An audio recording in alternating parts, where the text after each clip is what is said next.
할렐루야. 오늘은 영생에 대해서 말씀을 드리려고 합니다.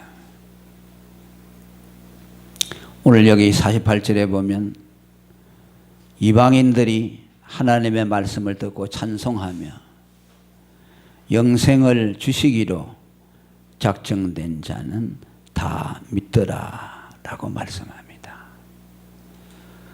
하나님이 우리에게 영생을 주신다고 하셨습니다. 이 영생은 하나님께서 주시기로 작정한 사람들에게만 주신다고 오늘 기록을 하고 있습니다. 영생이 어떤 것입니까? 영원히 사는 것을 말씀합니다. 이것은 우리 육신이 이 땅에서 영원히 산다는 말씀이 아니고 하나님의 생명, 영원한 생명이 우리 안에 그리스도로 말미암아 들어와서 예수를 믿는 그 순간부터 영생이 시작되는 겁니다.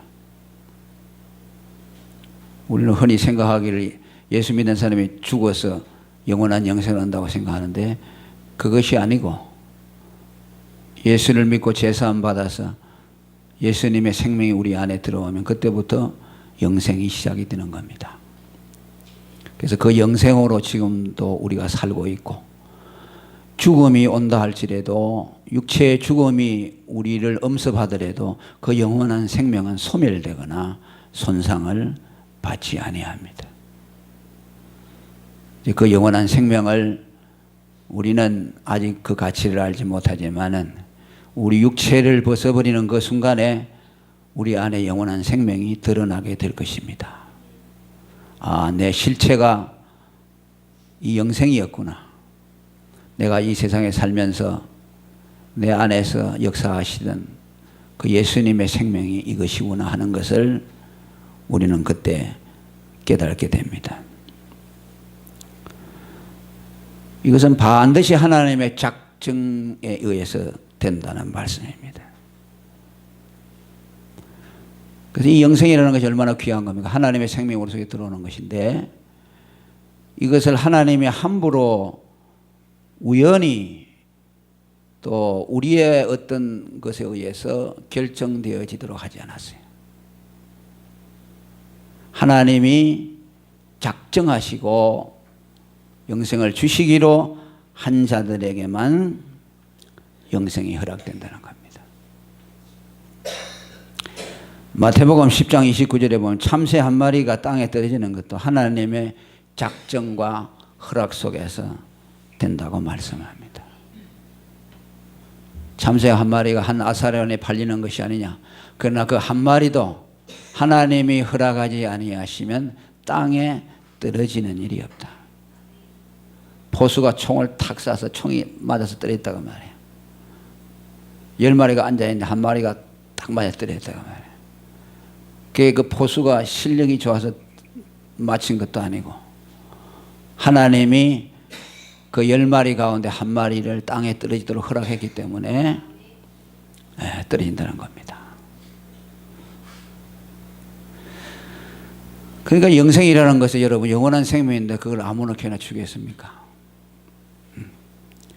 그런데 이 영생이 우리 하나님의 작정에 의해서 되어지지만은 우리의 의지와 상충되지 않습니다.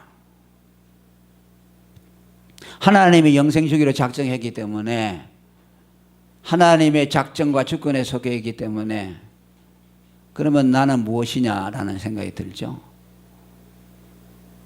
그러나 나의 의지와 자유의지와 하나님의 작정은 상충되지 않습니다. 오늘 여기 보니까 46절에 복음을 원래 유대인들에게 전하려고 했습니다. 바울은. 왜냐하면 바울은 민족을 매우 사랑한 민족주의자라고 할 수 있습니다. 그래서 예수를 딱 믿고 보니까 너무나 좋아서 예수 믿고 구원 얻는 이 도리를 우리 민족들에게 먼저 전해야 되겠다. 그런 열망이 그에게 가득 찼습니다. 그래서 그가 이런 고백을 했죠. 로마서에 보면은 내 고륙 친척의 구원을 위해서라면 내가 그리스도에게서 떨어질지라도 원하는 바로다. 내가 그리스도에게 떨어져도 내 고륙 친척이 구원받기를 원한다. 그만큼 바울은 자기의 민족을 사랑했습니다. 그런데 유대인들에게 복음을 전하려고 아무리 애를 써도 그들이 받아들이지를 않습니다. 바울이 복음을 전하다가 많은 고난을 받았는데 그 고난이 다 어디서부터 왔는가 하니까 자기 동족 유대인들로부터 왔습니다. 몇 번이나 죽을 고비를 넘기고 강의 위험, 바다의 위험, 돌에 맞아서 죽었다고 길거리에 버려졌는데 하나님의 은혜로 다시 살아나고, 이 전부 동족들로부터 받은 위험입니다. 그런데 그들이 받아들이지 않습니다. 오늘도 여기 보니까 안식일 날에 유대인들이 모이는 성전에 가서 회당에서 복음을 전하려고 하는데 그들이 복음을 받아들이지 않았다.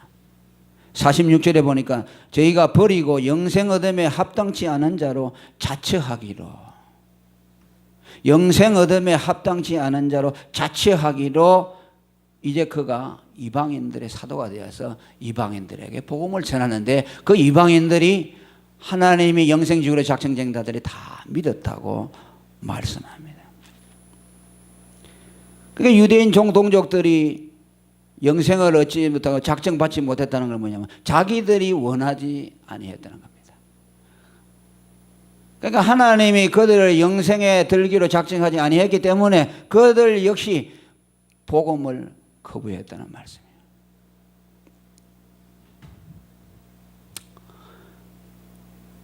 하나님이 누가 예정한 사람이냐 예정한 사람이 아니냐, 누구를 구원하기로 누구에게 영생을 주기로 예정했느냐, 예수를 믿는 사람들이 예정받은 사람들이라는 말씀입니다. 하나님의 영생의 예정을 받지 아니하는 사람은 결코 믿을 수가 없다는 겁니다. 그러니까 우리가 나가서 복음을 전하잖아요. 복음을 전하는데 믿으라 해도 안 믿잖아요. 그럼 우리는 어떻게 해야 되겠어요? 내가 능력이 없다고 내 나 자신을 한탄하거나 낙심할 것이 아니라 저 사람은 하나님이 택하는 백성이 아니기 때문에 안 받아들이거나 그렇게 생각해야 돼요. 물론 그 사람들 중에는 아직 때가 안 되어서 10번, 20번 더 들어야 돌아올 수 있는 택한 백성도 있어요.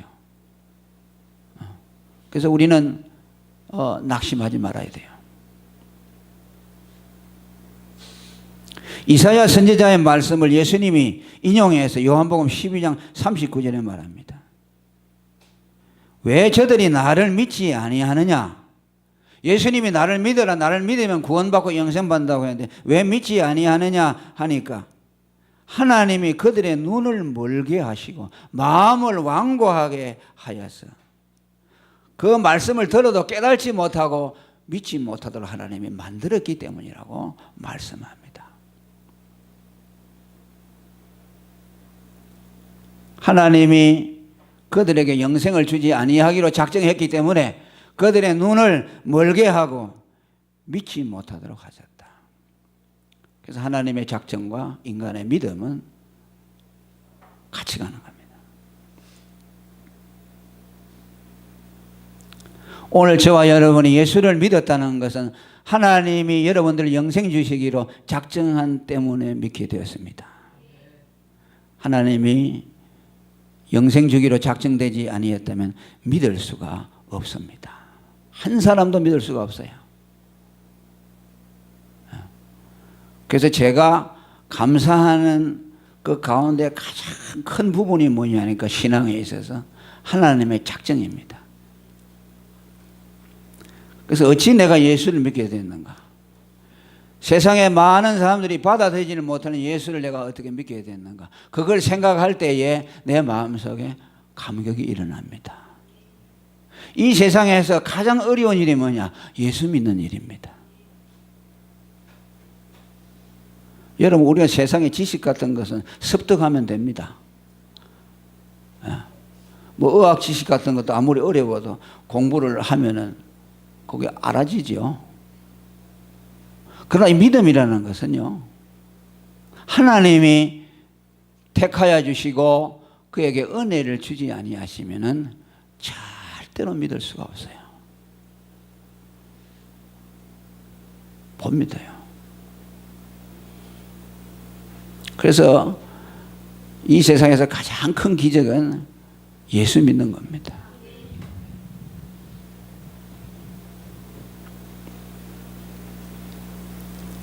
그리고 이 작정이 어디에 근거되는가?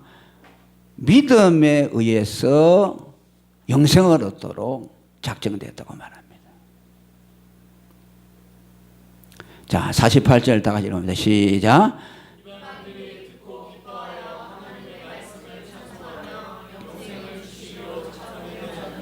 다 믿더라. 영생을 어떻게 받는다고요? 믿음으로.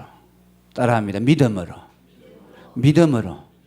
하나님이 영생을 주기로 작정했는데 어떻게 영생을 얻도록 작정했냐? 믿음으로 영생을 얻도록 작정했다는 뜻입니다. 다른 길이 없어요. 인간의 행위나 공로나 그 어떤 것으로도 하나님은 영생을 주기로 작정하지 않았습니다. 믿음으로. 이미 이건 아브라함에게 하나님이 보여주셨고 또 그 앞에 아담에게 보여주셨고 아벨에게 보여주셨어요. 또 오늘 여기 보니까 유대인들에게 복음을 전해서 믿지 않으니까 이방인들에게도 갔다 하는 말씀 자체가 거기에 믿음으로 된다는 것이 암시되어 있습니다. 왜냐? 유대인들이 영생을 얻는다고 하면은 사람들에게 선입견이 있습니다. 저 사람들은 율법을 아는 사람들이고 착한 사람들이고 율법을 잘 지키고 존중하는 사람들이니까 그것 때문에 하나님이 저들에게 영생을 주는갑다 라는 생각을 불러일으키죠. 안 그렇습니까? 그런데 지금 유대인들이 안 믿었다고 말이에요. 그리고 어디로 돌아갔어요? 이방인들로 갔다고 말이에요. 이방인들은 어떤 사람입니까? 율법이 없는 자들입니다. 율법을 모르는 자들입니다. 그 시대의 이방인들은 개와 돼지와 같은 존재로 취급을 받았습니다.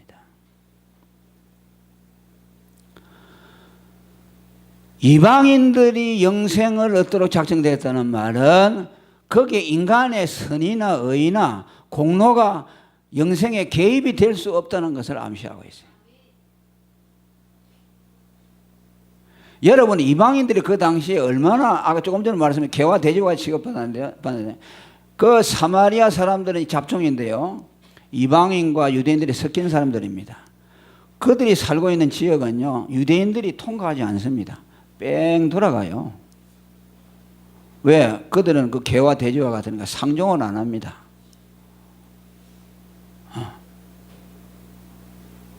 삭개오도 그랬죠.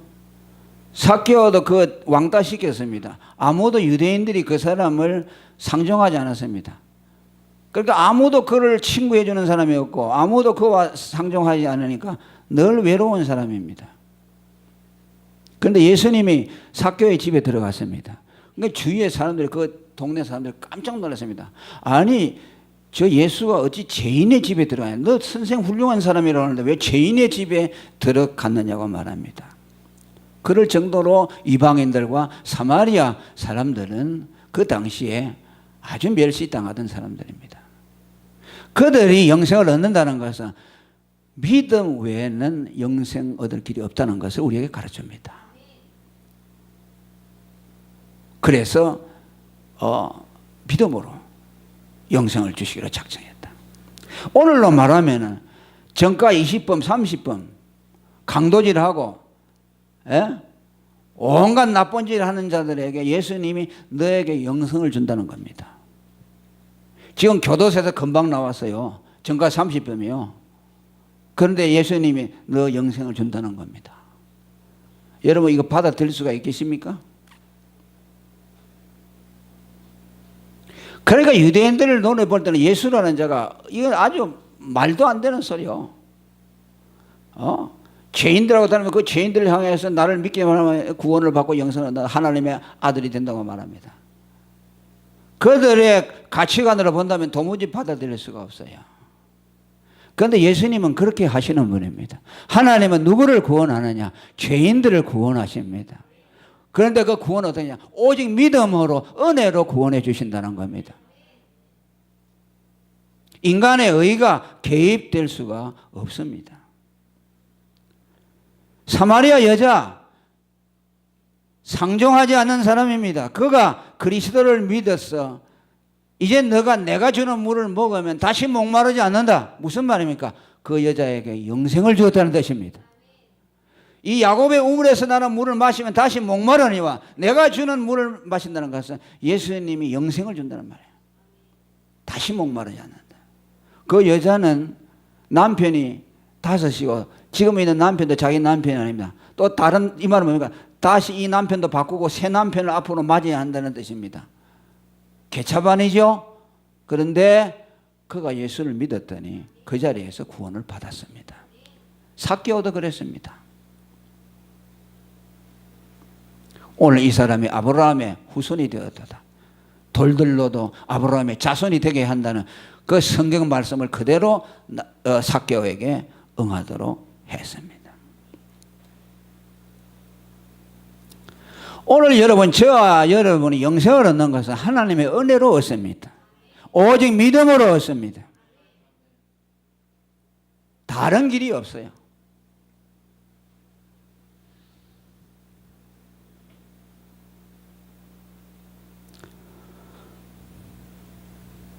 요한복음 6장 40절에 내 아버지의 뜻은 아들을 보고 믿는 자마다 영생을 얻는 이것이라고 했습니다.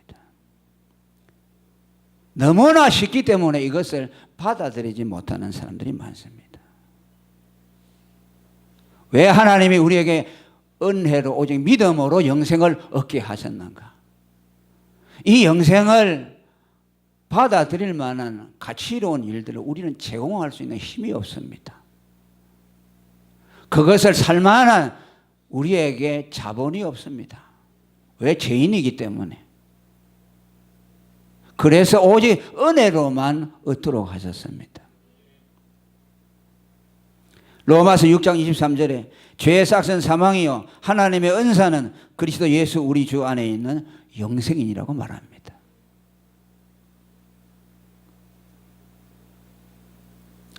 디모데전서 1장 16절에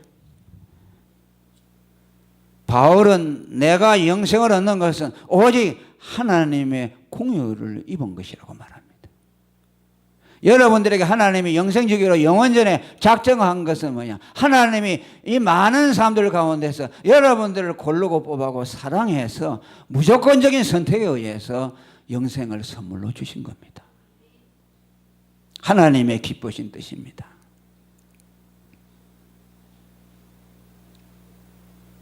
그리고 그리스도 안에라는 말이 반드시 전제되어 있습니다. 영생은 은사지만은 그리스도 예수 우리 주 안에 있는 영생이라고 말합니다. 은사로 주지만은 예수 그리스도를 통하지 아니하고는 우리에게 줄 수 없다는 말입니다. 은혜인 동시에 그리스도로 말미암아 우리에게 주어진다.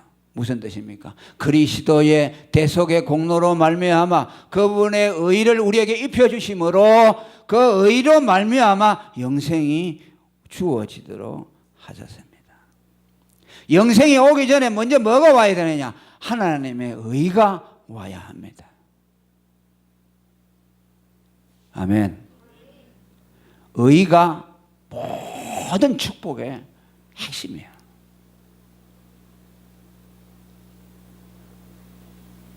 영생을 주시기 전에 하나님의 자녀가 되기 전에 먼저 우리에게 뭘 주냐? 의를 갖다 줍니다.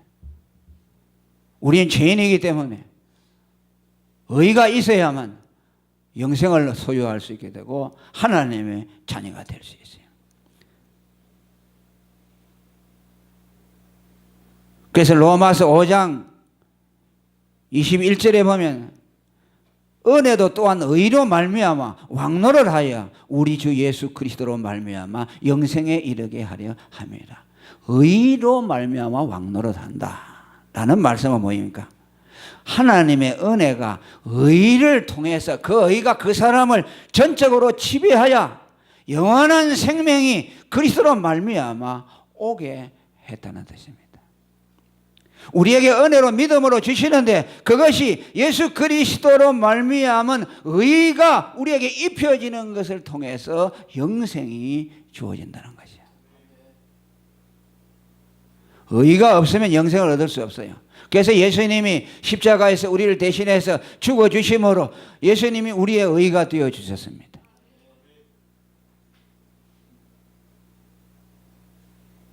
자, 그래서 우리는요, 천국을 받았다, 하나님의 자녀가 되었다, 영생을 얻었다, 그것을 우리가 말하기 전에 먼저 언제나 앞서야 될 것은 하나님의 의입니다. 하나님의 의가 있기 때문에 그 의를 예수가 우리를 대신해서 의를 세워주셔서 우리에게 입혀주셔서 그 의를 입음으로 인해서 의에 따라서 마치 고구마 줄기에 고구마가 따라서 두두두 한번 땡기면 끌려오듯이 의 안에 모든 약속을 다 하나님이 주셨습니다. 그래서 그냥 하나님이 영생을 준다고 하면 애따 네 영생 주어라 그렇게 하지 않아요. 애따 구원받아라 그렇지 않고 언제나 성경에서 말하는 것은 뭐냐, 그리스도 안에서 그리스도 안에서 그리스도 안에서 그리스도 안에서 자녀가 되어 그리스도 안에서 영생을 얻고 그리스도 안에서 하나님의 나라를 얻었다. 그 뭐냐, 의 안에서 예수 그리스도 의 안에서 십자가의 의로 우리 대신 의를 이루어 주신 그 행위의 의를 우리에게 먼저 입혀 주었어. 그래서 양의 가죽옷을 아담에게 입혀 준 것처럼, 그러니까 의를 입었다 하면 다 가진 것이에요. 할렐루야. 영생을 입었다 하면 좀 벅차 보이죠. 그러나 의를 입었다 하면 이것은 벅차지 않아요. 왜? 죄인에게는 의가 필요하지 않아요. 죄인이기 때문에 하나님의 의가 필요해요. 그러니까 하나님은 죄인에게 의를 입혀주는 것은 참 은혜다. 이건 받을만하다 그러죠. 그래요, 안 그래요? 그런데 의를 딱 받고 보니까 의만 있는 것이 아니라 의에 따라서 줄줄이 사탕으로 하나님의 생명이 영생이 따라오고 하나님의 자녀가 따라오고 하나님의 나라가 따라오고 다 따라온다고 말이에요. 그래서 루터도 의 하나님의 의. 왜 그토록 의를 강조하는가? 의의 모든 것이 달려있기 때문에. 그래서 이신칭의를 소중하게 여기고 예수 믿음으로 의롭다함을 받는다. 얼마나 소중한지 몰라요. 이 의가 불확실하면요, 모든 것이 다 불확실해집니다. 여러분들이 의가 내 것이다 아니다, 거기 자신이 없다, 그러면 하나님의 자녀도 자신이 없는 것이고 영생도 자신이 없는 것이고 천국도 자신이 없어요. 의에 대한 확신이 있어야 돼요. 그래서 하나님이 마귀가 우리에게서 모든 걸 뺏어가기 위해서 뭘 방해하느냐? 하나님의 의를 받아들이지 못하도록 해요. 하나님의 의를 의심하면 구원도 못 받고 하나님의 자녀도 못 되고 천국도 못 가는 거예요. 그러니까 의에다가 공격의 대상을 잡아가지고 아주 밀집 집중해서 마귀가 의에 대해서 공격하는 겁니다. 그것이 루터가 종교개혁을 일으킬 때 그 의를 그 1500년 동안 묵혀져 있던 성경에 있는 의를 끄집어내지 않았어요. 중세 교회가 그걸 오도해서 믿음의 의를 했는데 그걸 끄집어내려니까 마귀가 얼마나 공격을 했어요. 그래서 내가 그 법정에 갈 때에 기와장보다도 많은 마귀가 나를 공격하여도 나는 가리라. 왜? 의라는 것이 그렇게 중요하기 때문에.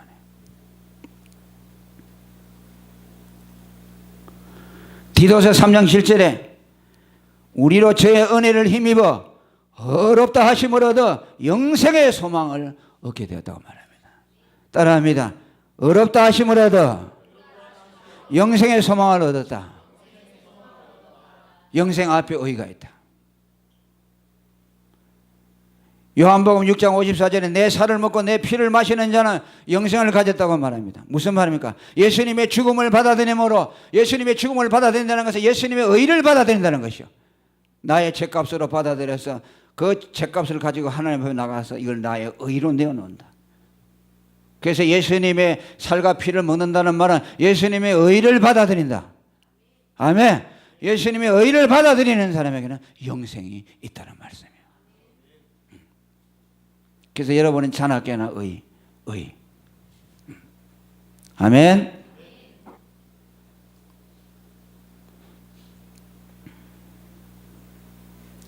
그 다음에 마지막으로 이 영생의 작정은 영원 전에 이루어졌습니다. 영생은 유한된 시간 속에서 작정될 수 없습니다. 왜? 영생 자체가 영원한 거 아닙니까? 그런데 그 영원한 영생이 이 유한된 시간 속에서 작정될 수 있겠습니까? 감당을 못하죠. 안 그렇습니까? 유한된 세계 속에서 영생을 어떻게 끌어다 올 수 있어요? 그러니까 영생의 작정이라는 것은 시간이 창조되기 전에 영원 전에 하나님이 작정한 것이다. 디도서 1장 2절에 영생의 소망을 인함이라. 이 영생은 거짓이 없으신 하나님이 영원한 때 전부터 약속하신 것이다. 언제부터? 영원한 때 전부터. 창세 전부터. 데살로니가후서 2장 13절에 하나님이 처음부터 너희를 택하사. 처음부터라는 말은 창세 전부터 우리를 택했다고 말합니다. 그러니까 그 경륜이 얼마나 깊습니까? 아, 영생이라는 건 그렇게 되는 것이구나. 영원 전부터 하나님이 내게 주시기로 작정한 것이고 그것은 믿음을 통해서 얻도록 되어 있구나. 왜? 은혜로 되고 예수 그리스도의 공로로 되게 했다. 그러니 우리는 이 영생을 받아들이는데 우리에게는 끄리낌이 있어서는 안 됩니다. 여기에 대해서 의심해서는 안 됩니다. 여기에 대해서 자격을 논해서는 안 됩니다. 왜? 영원 전에 된 것이기 때문에 나의 약함과 나의 무지와 나의 어리석음에 영생을 받는데 장애물이 될 수가 없다. 특별히 오늘 이방인들에게 영생을 주기로 작정했다는 그 말씀은 이것은 오늘 우리로 하여금 소망을 갖게 하는 겁니다. 이 영생은 유대인들에게만 허락된 것이 아니라는 것을 특별히 오늘 우리는 기억해야 됩니다.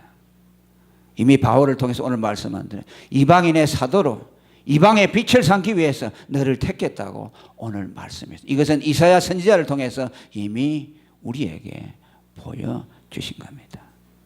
하나님은 유대인들만의 하나님이 아니고 예수 그리스도가 오시기 전부터 율법이 이 세상에 주어지기 전부터 이방인과 유대인을 구분하지 않고 그리스도 안에서 영생을 주시기로 저와 유대인들 모두가 다 거기에 포함되어 있었다는 말씀입니다. 아멘. 그러니까 용기가 생기지 않습니까? 하나님이 작정했다는데 누가 거기에 반항할 수 있겠습니까? 믿음으로 주시기로 작정했다는데 거기에 무엇을 들어댈 것이 있습니까? 하나님의 은혜로 주시기로 했다는데 거기에 누가 반항할 수 있습니까? 예수 그리스도 안에서 주시기로 했다는데 거기에 무슨 거리낌이 있겠습니까? 우리는 이 영생을 받아들이는데 어떠한 장애물도 내 스스로 만드는 일을 버려야만 합니다. 감사함으로 아 그렇습니까? 그랬군요. 영생을 영원 전에 주시기로 하셨군요. 믿음으로 주시기로 하셨군요. 그리스도 안에서 주시기로 하셨군요. 그럼 우리가 할 일은 뭡니까? 감사함으로 받는 것밖에 없습니다. 아멘. 거기에는 어떤 조건도 달면 안 됩니다. 믿음으로 받아들이시기를 축원합니다. 감사함으로 받아들이시기를 축원합니다. 통성으로 기도하겠습니다.